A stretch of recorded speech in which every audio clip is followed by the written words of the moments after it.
வழங்கும் லாபம் கமாடிட்டியில் ஜெயிக்கலாம் வாங்க. இன்றைய நிகழ்ச்சிக்கு நம் அரங்கத்திற்கு வந்திருப்பவர் கிரேட் வெஞ்சர்ஸ் நிறுவனத்தின் தலைவரான திரு ஹரிஹரன் அவர்கள். கமாடிட்டியில் ஜெயிப்பது எப்படி என்பது குறித்து நம்முடைய விளக்கம் அளிக்க இருக்கிறார். நேர்களை நீங்கள் செய்ய வேண்டியவை டிவி ஸ்கிரீன்ல பிளாஷ் ஆகிட்டு இருக்க இந்த நம்பருக்கு டயல் செய்து உங்கள் கேள்விகளை கேட்கலாம். வாங்க நிகழ்ச்சிக்கு போகலாம். வணக்கம் சார்.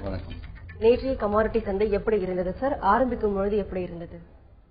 அதாவது தொடர்ந்து 3 நாட்களா வெள்ளிக்கிழமை, திங்கட்கிழமை, செவ்வாய்க்கிழமை, மூன்றாவது நாள் நேற்று தொடர்ந்து தங்கத்தின் நிலை ஏறிட்டே இருந்தால் நேற்றாக கொஞ்சம் திரும்பமான்னு எதிர்பார்த்தது. மேலும் ஏறாமல் அந்த விலையிலே நீடிச்சது. கிட்டத்தட்ட $1322 பக்கமே தங்கத்தின் நிலை நிலவிட்டு இருந்தது. அதற்கு ஒரு சின்ன காரணம் என்னன்னா, அமெரிக்காவில் பொருட்சந்தை பங்குச்சந்தை கொஞ்சம் பெட்டரா இருந்திருக்கு. அப்படிங்கறதுனால பங்குச்சந்தை முதலீடுகள் இங்க பொருட்சந்தையில இருந்து பங்குச்சந்தைக்கு முதலீடுகள் லைட்டா டைவர்ட் ஆச்சு. அப்படின்னா பெரிய அளவுல ஏற முடியல. ஆனால் இது அகைன் இறங்குமா, இதனால மார்க்கெட் இறங்க ஆரம்பிக்குமான்னு கேட்டா இறங்காது. அது நேற்று சரியான நேற்று வெளியான ஒரு சின்ன செய்தியால வெளியான தகவல் தான் அது. அதனை அடுத்தது வெள்ளியும் பெரிய அளவுல ஏறும். ஆனால் இங்க இந்திய சந்தையில் எடுத்து பார்த்தோம்னா தங்கத்தின் விலை கிட்டத்தட்ட 10 கிராமுக்கு $60 ஏறி முடிவடைஞ்சிருக்கு. வெள்ளியின் விலை $300 கிலோவுக்கு ஏறி முடிவடைஞ்சிருக்கு. இதற்கு காரணம் ரூபாய் கொஞ்சம் பலகீனமா $62.17 முடிஞ்சதுதான் காரணம். தொடர்ந்து பேசலாம் சார். ஒரு நேயர் லைன்ல இருக்காங்க. வணக்கம் அப்துல். பேசுங்க அப்துல். இன்னைக்கு கோல்டு இதே மாதிரி பழைய மாதிரி 34,000 வரக்கு வாய்ப்பு இருக்குங்களா? இல்ல சில்வரும் அதே மாதிரி வரக்கு வாய்ப்பு இருக்கா? எம்ஜி கீழே எனக்கு வாய்ப்பு இருக்குங்களா? அதே மாதிரி இந்த கமோடிட்டி ஈக்விட்டி மார்க்கெட்ல மேல வரக்கு வாய்ப்பு இருக்கா? ரெண்டு சொல்றேன் மேடம். அப்துல், அதாவது தங்கத்தின் விலை 3 ட்ரேடிங் டேஸ் கடந்த 3 வியாபார நாட்கள்ல ஏறிட்டு இருந்தது. நேற்று சிறிதளவு ஏற முடியாமல் தடைப்பட்டது. அது ஏன்னா யூஸ்வலா 3 டேஸ் ஏறினா ஒரு சின்ன டவுன் இருக்கும்னு எதிர்பார்ப்பும் இருக்கும். அதற்கு தேவையான அடிப்படை செய்திகள் அதான் சொன்னேன். பங்குச்சந்தை அமெரிக்காவில் கொஞ்சம் நல்லா இருந்ததுனால பொருட்சந்தை கொஞ்சம் பலகீனமாச்சு. தங்கத்தின் முதலீடு கொஞ்சம் குறைஞ்சது அப்படின்னு சொன்னேன். அதனை அடுத்து மேலும் தங்கத்தின் விலை இன்னைக்கு என்ன எப்படி இருக்கும் அப்படின்னு பார்த்தோம்னா நம்ம லெவல்ஸ் தான் எடுத்து பார்க்கணும். கோல்டை பொறுத்தவரை இன்னைக்கு 30,242க்கு மேல ஏறிச்சுன்னா பை பண்ணலாம். முதல் டார்கெட் 30,331. அதே டவுன் சைட்ல எடுத்தோம்னா 30,099க்கு இறங்கினா ஷார்ட் போகலாம். முதல் டார்கெட் 30,045. பை போனால் $100 லாபம் இருக்கு. டவுன் செல் போனால் $50 லாபம் இருக்கு. ஸோ மோரலஸ் ரெண்டு பக்கமும் ஒரு $50 லாபத்தை எதிர்பார்த்து வியாபாரம் செய்யறது நல்லது. நன்றி சார். இன்று மார்க்கெட் எப்படி சார் இருக்கும்? இன்றைய லெவல்ஸ் பத்தி சொல்லுங்க. இன்னைக்கு எடுத்தோம்னா பொதுவா தங்கத்தின் விலை கோல்ட் அண்ட் சில்வர் அகைன் இன்னைக்கு பெரிய அளவுல மூவ்மெண்ட்ஸ் அப் ட்ரெண்ட் இருக்கிறதுக்கான வாய்ப்புகள் இன்னைக்கு குறைவு தான். வெள்ளி எடுத்து பார்த்தோம் 48,057க்கு மேல ஏறிச்சுன்னா பை பண்ணலாம். முதல் டார்கெட் 48,431. அதே டவுன் சைட்ல எடுத்தா 47,478 கீழே செல்லிங் போனால் முதல் டார்கெட் 47,273. ஸோ அப் சைட்ல எடுத்தா கிட்டத்தட்ட $400 பக்கம் லாபத்துக்கு இருக்கு. டவுன் சைட்ல ஒரு $200 லாபம் இருக்கு. ஸோ எந்த பக்கமாக இருந்தாலும் $200 லாபம் எடுத்துட்டு வெளியாகிறது நல்லதுன்னு சொல்லலாம். சார், கடந்த வருடத்தில் தங்கத்தின் பயன்பாடு சீனா முதலிடத்தை தக்க வச்சிருக்கு. இந்தியா செகண்ட் இடத்தை பிடிச்சிருக்கு. அதை பத்தி உங்க கருத்து என்ன சார்? அதாவது இந்தியா முதலிடத்துல இருந்துட்டு இருந்தது. கடந்த வருடம் இறக்குமதி வரி 2% 10% அதிகரிச்சதுனால இந்த கரண்ட் அக்கௌண்ட் டெபிசிட், அதாவது நடப்பு கணக்கு பற்றாக்குறை குறைக்கணும் அப்படிங்கிறதுக்காக தங்கம் இறக்குமதி குறைக்கணும் அப்படின்னா யாரும் கேட்கலன்றதுனால இறக்குமதியில ஒரு வரியை போட்டு அதை குறைக்கிறதுக்கான ஏற்பாடு நடந்தது. அதனால சீனா முதல்ல எடுத்து போயிட்டு இருக்கு. சார், நேற்று கோல்டு என்ட்ரிங் பட்ஜெட் நடந்துட்டு இருக்கு. அதுல கோல்டோட இம்பாக்ட் இனி வரும் காலங்களில் எப்படி இருக்கும் அதை பத்தி சொல்லுங்க. கோல்டு இன்ட்ரீம் பட்ஜெட்ல இந்த இறக்குமதி ஒரு 2% குறைப்பாங்க அப்படிங்கிற எதிர்பார்ப்பு பெரிய அளவில் இருந்தது. ஆனால் பினான்ஸ் மினிஸ்ட்ரி என்ன சொல்லியிருக்காங்கன்னா கிட்டத்தட்ட ஒரு சென்ற வருடம் $5 பில்லியன் கோல்டு இறக்குமதியா இருக்கு. இந்த வருடம் அது $4 பில்லியன் எடுத்துக்கிட்டு வரணுங்கிறதான் நோக்கம். அதனால இன்னும் இறக்குமதி வரியை நாம் குறைக்கிறதாக இல்லை இப்போதைக்கு. அதனால கரண்ட் அக்கௌண்ட் டெபிசிட் இன்னும் கான்ஸ்டன்டான இன்னும் ஸ்டேபிளான ஒரு நிலைமைக்கு வரட்டும். ரெக்கவர் ஆனதுக்கு அப்புறம் இது பரிசீலனை பண்ணலாம் அப்படிங்கிற மாதிரி தகவல் வெளியே இருக்கு. அதனால தங்கத்தின் விலை நேற்று முன்தினம் சிறிதளவுக்கு ஏறிச்சு. மறுபடியும் நேற்று அதனால பெரிய இம்பாக்ட் எதுவும் இல்லை மார்க்கெட்ல. சார், இனி வரும் காலங்களில் தங்கத்தின் விலை மேலும் உயர வாய்ப்பு இருக்கா? இல்ல இதே நிலை நீடிக்குமா சார், தொடருமா? தங்கத்தின் விலை அடுத்த ஓரிரு வாரங்கள் ஏறுவதற்கு தான் வாய்ப்பு இருக்கு. ஃபார் எக்ஸாம்பிள், இப்ப நேற்று வந்து இன்டர்நேஷனல் மார்க்கெட்ல இறங்குச்சு, இந்தியன் மார்க்கெட்ல இறங்கல. இன்னைக்கு அப்படி இறங்கினாலும் அந்த இறக்கம் நீடிக்குமான்னு கேட்டா கிடையாது. சும்மா ஒரு தற்காலிகமா ஓரிரு நாட்கள் ஒரு டவுன் ஃபால் கொடுக்கும், மறுபடியும் மார்க்கெட் ரெக்கவரி மேலதான் போகுன்றது கோல்டு சில்வரோட எக்ஸ்பெக்டேஷன் நெக்ஸ்ட் ஃபியூ டேஸ்க்கு. சந்தையை பாதிக்கக்கூடிய செய்திகள், அதாவது நிகழ்வுகள் சொன்னா நீங்க என்னென்ன விஷயங்கள் வந்து நீங்க சொல்லுவீங்க? பாக்குற ட்ரேடர்ஸ்க்கு வந்து என்னென்ன செய்திகள் வந்து சந்தைக்குரிய செய்திகள் வந்து என்னென்ன சொல்லுவீங்க சார்? முக்கியமாக ஒவ்வொரு வாரமும் கச்சா எண்ணெயோட இன்வென்ட்ரி லெவல் வெளியாகும். அதுக்கு அடுத்தது வியாழக்கிழமை அன்னைக்கு பார்த்தோம்னா ஒவ்வொரு வாரமும் இயற்கை எரிவாயுவோட இன்வென்ட்ரி லெவல் வெளியாகும். ஸோ இந்த கையிருப்பு பேஸ் பண்ணி மார்க்கெட் மூவ்மெண்ட் இருக்கும். அது மட்டும் இல்லாமல் ஒவ்வொரு நாளும் மதியம் 1:30 மணிக்கு லண்டன் மெட்டல் எக்ஸ்சேஞ்ச், அதாவது அடிப்படை உலோகங்களுக்கான முக்கியமான இன்வென்ட்ரி லெவல் வெளியாகும்.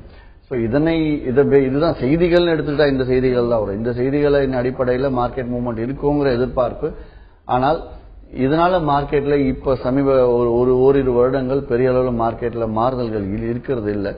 அதனை ஏன் என்ன காரணம் எடுத்தோம்னா, அந்த செய்திகள் நமக்கு வந்து சேரத்துக்கு முன்னாடி அந்தந்த நாடுகள்ல கமாடிட்டி வாணிபம் செய்யக்கூடியவங்க தாராளமா அதுக்கான இமீடியட்டா அதுக்கான பொசிஷன்ஸ் எடுத்து லாபத்தை எடுக்கிறதுனால, நம்ம லேட்டா தகவல் கிடைக்கிறதுனால நம்மளால அந்த லாபத்தை எடுக்க முடியாது.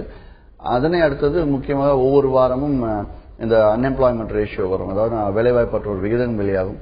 அது முக்கியமாக கவனம். அது மட்டும் இல்லாமல் எஃப்ஓஎம்சி மீட்டர், அதே மாதிரி இந்த இப்போதைக்கு அடுத்த ஒரு 6 மாதத்துக்கே எடுத்து பார்த்தோம்னா இந்த குவான்டிட்டிவ் ஈசிங் ஸ்டிமுலஸ் பேக்கேஜ் குறைக்கலாம் வேண்டாம்ன்ற ஒரு குழப்பமான சூழ்நிலை வந்துட்டே இருக்கும். அதை பேஸ் பண்ணி தான் அடுத்த ஒரு 6 மாத காலம் செய்தியும் இருக்கும். தொடர்ந்து பேசலாம் சார். ஒரு நேயர் லைன்ல இருக்காங்க. வணக்கம் செந்தில்குமார். வணக்கம். சொல்லுங்க செந்தில்குமார். வணக்கம் மேடம், நான் மணப்பாறையில இருந்து பேசுறேங்க. சொல்லுங்க, உங்க கேள்வி என்னன்னு கேளுங்க. நம்ம இந்த கிரேட் வெஞ்சர்ஸ்ல இந்த 19 ரூபா பெர் பை செல் அப்படிங்கிறது வந்து ஒரு லாட்டுக்கா இல்ல ஒரே பஞ்ச்ல 2-3 லாட் வாங்கினாலும் அதே புரோக்கரேஜ் தான் அலாட் பண்ணுவாங்க வாங்குறதுக்கு? ஒரு லாட்டுக்கு 19 ரூபாய்க்கு பை, 19 ரூபாய்க்கு செல் பண்ணி நீங்க அதுல லாபம் எடுத்ததுக்கு அப்புறமா அதை பத்தி யோசிக்கலாம். முதல்ல அதை கரெக்டா செய்யணும் இல்லையா? அதாவது கமிஷன் வந்து 19 ரூபா கிரேட் வெஞ்சர்ஸ் ரொம்ப பெரிய அளவுல குறைச்சிருக்கும். ஆனால் இதே வந்து கவர்மெண்ட் போடக்கூடிய கமாடிட்டி டிரான்சாக்சன் டாக்ஸோ இல்லைன்னா எம்சிஎக்ஸோட டிரான்சாக்சன் சார்ஜஸ் இது 250 ரூபாய், அதற்கு வரக்கூடிய சர்வீஸ் டாக்ஸ், இந்த கணக்கு எடுத்து பார்த்தா 19 ரூபாயோட 10 மடங்கு இருக்கு. அதாவது ஒரு க்ரூட் ஆயில் பை செல் பண்ணா 120 ரூபாய் பக்கம் ஆயிடுது. இப்ப எல்லா டாக்ஸேஷனும் சேர்த்து அதுல கிரேட் வெஞ்சர்ஸ் கொடுக்கக்கூடிய பணம் வெறும் 40 ரூபாய் தான். அதே மாதிரி காப்பர் எடுத்தீங்கன்னா 140 ரூபா இடத்துல கிரேட் வெஞ்சர்ஸ் கொடுக்கக்கூடிய பணம் வெறும் 38 ரூபாய் தான். அதே மாதிரி நீங்க இந்த மினி கான்ட்ராக்ட்ஸ் எல்லாம் எடுத்தீங்கன்னா ஒன்னு அந்த 19 ரூபாய் அதிகமாக இருந்தாலும் இல்ல எது குறைவா இருக்கோ, இல்லைன்னா வந்து 0.01% அப்படின்ற எது குறைவோ அந்த புரோக்கரேஜ் தான் இருக்கும். ஸோ இந்த அளவுக்கு கிரேட் வெஞ்சர்ஸ் புரோக்கரேஜ் குறைச்சிருக்கிறதுனால இதை வந்து சரியான முறையில் பயன்படுத்துறதுதான் புத்திசாலிதானம். அதை வந்து எப்படி பயன்படுத்துங்க, ஒரு 5 லாட்டு, ஒரு 4 லாட்டா எடுங்க. 4 லாட்டா எடுத்து க்ரூட் ஆயில்னா 5 பாயிண்ட்ல வெளியாகலாம். அதாவது எனக்கு தெரிஞ்சு இப்ப சமீப காலத்துல இந்த 1ஆம் தேதியில இருந்து 19 ரூபாய் புரோக்கரேஜ் போட்டதுல இருந்து நிறைய பேர், அதாவது ஒரு நாளைக்கு லெட்லயே 350 பை 350 சேல் பண்றவங்களாம் இருக்காங்க. ஆனால் நாள் இறுதியில் அவங்களோட நெட்ட லாபம் 20-30,000 எடுக்கிறவங்களா இருந்துட்டு தான் இருக்காங்க. லெட் மெகானா லெட்ல ட்ரேடே பண்ண நான் சொல்லுவேன். இருந்தாலும் ஒரு சில வாடிக்கையாளர் பண்ணிட்டு இருக்காங்க. கச்சா எண்ணெய் எடுத்து பார்த்தா சாதாரணமா ஒரு நாளைக்கு 5,000 எடுக்கிறாங்க. இதற்கு முக்கிய காரணம் என்னன்னா, கிரேட் வெஞ்சர்ஸ் கொடுக்கக்கூடிய அளவுகளும் நாங்கள் கொடுக்கக்கூடிய சார்ட், அதுக்கப்புறம் ட்ரேடிங் டிப்ஸும் தான். இதுல முக்கியமா இந்த அளவுகளை மட்டும் பார்த்து செயல்படுறவங்க நான் சொன்ன மாதிரி ஒரு நாளைக்கு ரொம்ப சாதாரணமா, ஏன்னா புரோக்கரேஜும் குறைச்சாச்சு இல்லையா, முதல்ல வந்து 4 ரூபா 5 ரூபா ஆயிடும். இப்ப புரோக்கரேஜ் 1 ரூபா தாண்டினாலே லாபம் வர்றதுனால அழகா 5 ரூபாய் லெவல்ஸ் தானா 15 ரூபா டார்கெட் இருக்க இடத்துல வெறும் 5 ரூபாலாம் எடுத்துட்டு வெளியாகிறதுனால 5 லாட்டா போட்டா 2,500 ரூபாய் லாபம் அவங்களுக்கு நிக்கிற மாதிரி எல்லாம் வருது. சோ இதை சரியான முறையில பயன்படுத்துறது தான் புத்திசாலிதான். நன்றி. தொடர்ந்து பேசலாம் சார். அடுத்த நேயர்ல இருக்காங்க. வணக்கம் செல்வி. வணக்கம் மேடம், சார்ட்ட பேசணும் மேடம். பேசலாம் Selvi. Good morning sir. Morning, சொல்லுங்க சார். குரூட் ஆயில் வந்து மார்ச் கான்ட்ராக்ட் வந்து 6,240 செல் பண்ணிருக்கேன் சார். 100 பாயிண்ட் கிட்டத்தட்ட ஏறி இருக்கு. ஹோல்ட் பண்ணலாங்களா இல்ல எக்ஸிட் ஆயிடலாங்களா, அத பத்தி சொல்லுங்க சார். நான் டிவில கேட்டுக்கிறேன் சார். 6,240 கீழே குரூட் ஆயில் செல் பண்ணி இருந்தீங்கன்னா நேத்தே இன்ட்ராடேல ஸ்டாப் லாஸ் போட்டு நீங்க வெளியே இருக்கணும். ஸ்டாப் லாஸ் கண்டிப்பா போடணுங்கிறதா. எப்போ வந்து பை சைடு கிடைக்குதோ நீங்க ஸ்டாப் லாஸ் போட்டு வெளியாகணும். அதாவது செல் ரேட்டுக்கோ செல் போறீங்க, சம்டைம்ஸ் வேர் கேசஸ் வந்து பைக்கு மேல போச்சு அப்படின்னா நீங்க பை சைடு ஸ்டாப் லாஸ் போட்டு வெளியாகி தான் ஆகணும். அதனால தான் சொல்றேன், கிரேட் வெஞ்சர்ஸ்ல தினைக்கும் காலையில ஒரு 10:15 மணிக்கு கொடுக்கக்கூடிய துல்லியமான அளவுகளை நீங்க வாங்கி இன்னும் பயன்படுத்திக்கிறது நல்லது. அது ஒரு 3 நாட்கள் நீங்க இலவசமாவே பெறலாம். நன்றி. அடுத்த நேயர் லைன்ல இருக்காங்க. வணக்கம் ராஜு. வணக்கம் மேடம், காட்ட கொஞ்சம் பேசணும். பேசலாம். ஹலோ, வணக்கம், சொல்லுங்க. சார் வணக்கம் sir. Actually sir base metals nickel copper இன்னைக்கு எப்படி சார் இருக்கும்? ஆல்ரெடி அப் ட்ரெண்ட்ல இருக்கா டவுன் ட்ரெண்ட்ல இருக்குங்க? இன்னொன்னு வந்து 6 மணிக்கு மேல கமாடிட்டி ட்ரெண்டே மாறும் சார். ஏதோ குளோபல் மார்க்கெட் ஓப்பன் ஆகாதனால பார்த்து பண்ணணுங்கிறாங்க. அது என்ன ஐடியா சார்? குளோபல் மார்க்கெட்னா என்ன? அது 6 o'clock ஏன் ஓப்பன் ஆகுது அந்த மாதிரி சொல்றாங்க. பேஸ் மெட்டல்ஸ் பத்தி என்ன கேட்டீங்க? Nickel and copper. நிக்கலுக்கு ஸ்டாப் லாஸா? நிக்கல் அண்ட் காப்பர் பத்தி சொல்லுங்க சார் இன்னைக்கு. ரைட். காப்பரை பொறுத்தவரையில இப்போதைக்கு அதாவது முக்கியமாக சைனீஸ் மார்க்கெட் நேற்று நல்லா இருந்திருக்கு, சைனாவோட எக்கானமி கொஞ்சம் பெட்டரா இருந்துட்டு இருக்கு அப்படிங்கறதுனால காப்பருக்கும் லைக் பேஸ் மெட்டல்ஸ்க்கான டிமாண்ட் லைட்டா ரைஸ் ஆக ஆரம்பிச்சிருக்கு. இப்ப ஆனா பேஸ் மெட்டல்ஸ் லைட் புல்லிஷா ஸ்லோவா வந்து மார்க்கெட் ஏற ஆரம்பிக்கும்ன்றது நினைவு வச்சுக்கோங்க. கோல்டு மீன் காப்பரும் சரி நிக்கலும் சரி. அதே மாதிரி குளோபல் மார்க்கெட்ல ட்ரேட் பண்றது குறித்து நீங்க கேட்டீங்க. குளோபல் மார்க்கெட் அப்படின்னா வந்து முக்கியமாக அமெரிக்க சந்தை மாலை நம்ம இந்திய நேரத்தின்படி 7 மணிக்கு ஆரம்பிக்குது, 6:55க்கு ஆரம்பிக்கும். ஸோ அந்த டைம்ல அதுக்கப்புறம் மார்க்கெட் மூவ்மெண்ட் அதிகமாக இருக்கும் அப்படிங்கிற ஒரு எதிர்பார்ப்பு பொதுவாக வியாபார ட்ரேடர்ஸ்க்கு இருக்குங்கிறதுனால அந்த குளோபல் மார்க்கெட் பார்த்துட்டு பண்ண சொல்லுவாங்க. மதியம் லண்டன் மெட்டல் எக்ஸ்சேஞ்ச் ஓப்பன் ஆயிட்டு அதுல இருந்து வெளியாகக்கூடிய எல்லாமே இன்வென்ட்ரி லெவலை பேஸ் பண்ணி மார்க்கெட் மூவ்மெண்ட் இருக்கும் அப்படிங்கிறதுனால அதனை சார்ந்து உலக சந்தை இருக்கிறதுனால அதை நம்ம கவனிக்க வேண்டியது இருக்கு. நன்றி. தொடர்ந்து பேசலாம் சார். அடுத்த நேயர் லைன்ல இருக்காங்க. வணக்கம் சுப்பிரமணியம். வணக்கம் மேடம். சுப்பிரமணியம், உங்க கேள்வி என்னன்னு கேளுங்க. சார் உங்க லெவல்ஸ் எல்லாம் ஒரு 7-9 டேஸ் ஃபாலோ பண்ணியாச்சு சார். பர்ஃபெக்டா சூப்பரா இருக்கு சார். நன்றி. நன்றி. இன்னொன்னு சார், இந்த ஆர்டர் நம்ம பை பண்ணா அடுத்து செல்லிங் போட்டு வைக்கிறோம்ல சார், அந்த பெட்டிங் ஆர்டர் ஒரு 20 நிமிஷம் தான் இருக்குதுங்க, அப்புறம் வந்து கேன்சல் ஆயிருது. மறுபடியும் நாங்க செக் பண்ணி மறுபடியும் போடுற மாதிரி இருக்கு சார். நேற்று 2 டைம் எனக்கு ஆயிட்டுதுங்க. அதான் சார். இன்னொன்னு வந்து கொஞ்சம் டீலர்ல எல்லாம் கொஞ்சம் சீக்கிரம் நிறைய சேர்த்துங்க சார். இதுதான் சார். ஓகே. அதாவது பெண்டிங் ஆர்டர் கேன்சல் ஆகுறது உங்களுக்கு லிமிட் பத்தாம இருந்துச்சுன்னா ஆகும். அதாவது நீங்க எக்ஸ்ட்ரா லாட் எடுத்திருந்தீங்கன்னா நீங்க போட்டிருந்த பெண்டிங் ஆர்டர் கேன்சல் ஆகும். அதனால வந்து அந்த பெண்டிங் ஆர்டர் நீங்க உங்க லிமிட்டுக்குள்ள இருக்கு. 1 லட்ச ரூபாய் முதலீடுனா இன்ட்ராடேல அதிகபட்சம் 2-3 லட்ச ரூபாய் வரைக்கும் நீங்க கேட்டு வாங்கி பண்ணலாம்.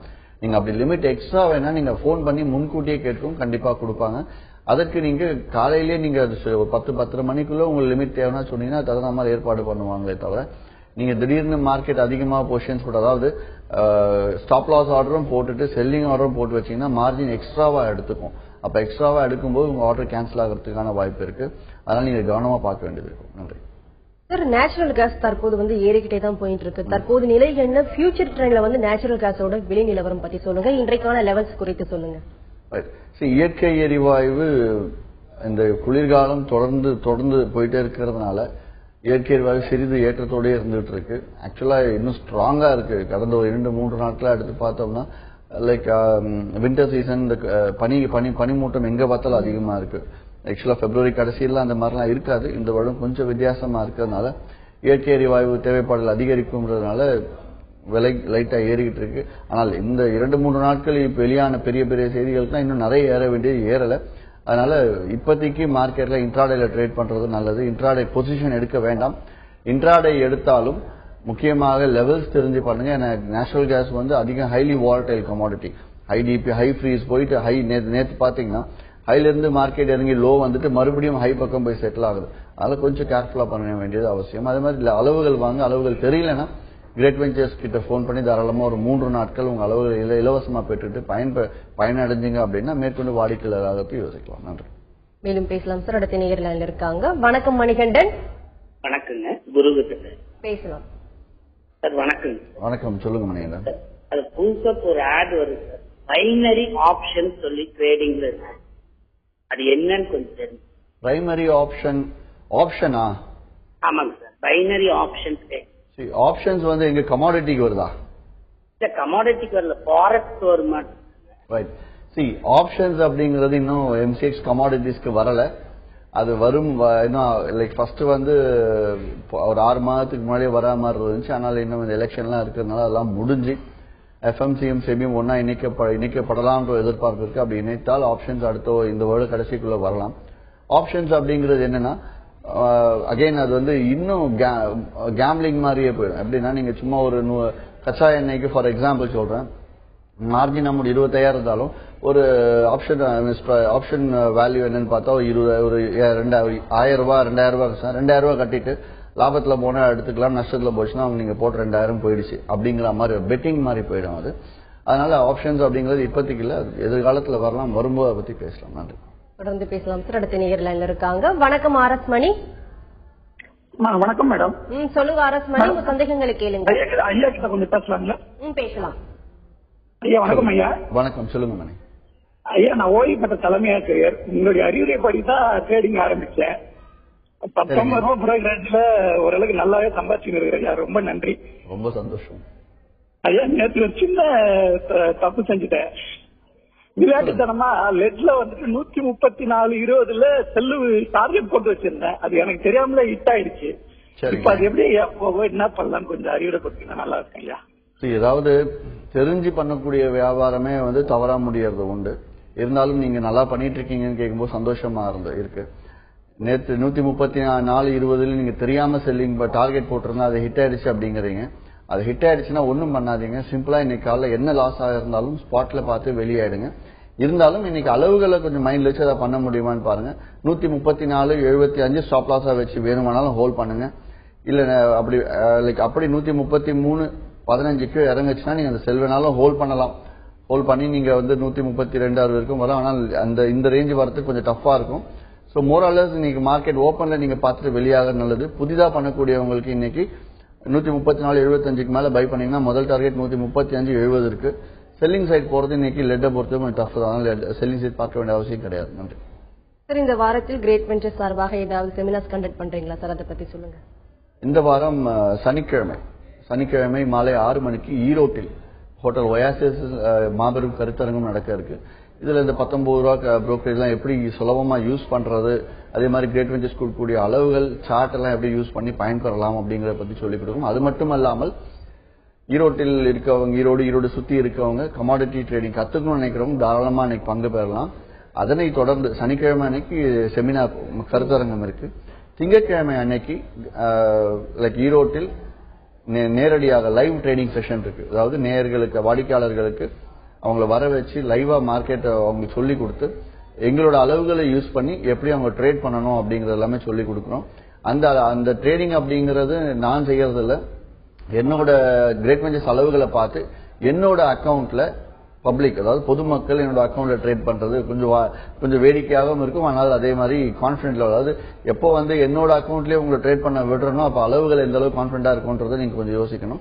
அந்த செஷன் திங்கட்கிழமை அன்னைக்கு இருக்கு. அதையும் நீங்க தாராளமா பயன்படுத்திக்கலாம். நன்றி சார். இன்றைக்கான க்ரூட் ஆயில் லெவல்ஸ் பத்தி சொல்லுங்க சார். இன்றைக்கான ஆயில் லெவல்ஸ் எடுத்துட்டோம்னா நேற்று 6,331 ஏறிதான் முடிவடைஞ்சிருக்கு மார்க்கெட். இன்றைக்கு 6,335க்கு மேல மார்க்கெட் ஏறிச்சுனாலே உடனடியா பை பண்ணலாம், தாராளமா பை பண்ணலாம். முதல் டார்கெட் 6,369, கிட்டத்தட்ட வந்து 34 ரூபாய் லாபம் இருக்கு. நான் சாதாரணமா 10-15 ரூபாய் எடுத்துட்டு வெளியாக சொல்லுவோம். 10 ரூபாய் வந்தாலே வெளியாக நல்லது. கிரேட் வெஞ்சர்ஸ் வாடிக்கையாளர்கள் லாட்டை இன்க்ரீஸ் பண்ணி அந்த 10 ரூபாய் எடுத்தாலே பெரிய லாபம் வரும். அதே 6,281 மார்க்கெட் இருந்துச்சுன்னா ஷார்ட் போங்க. முதல் டார்கெட் 6,261, 20 ரூபாய் டார்கெட் வரதுக்கான வாய்ப்புகள் இருக்கு. பை சைடு உங்களுக்கு லாபம் கொடுத்தாலும் ஈவினிங் வந்து செல் மார்க்கெட் என்ட்ரி ஆனாலும் நீங்க வேணும் அந்த என்ட்ரி நீங்க யூஸ் பண்ணிக்கலாம். நன்றி. தொடர்ந்து பேசலாம் சார். நெக்ஸ்ட் காலர் லைன்ல இருக்காங்க. வணக்கம் பிரகாஷ். ஹலோ, சொல்லுங்க பிரகாஷ்.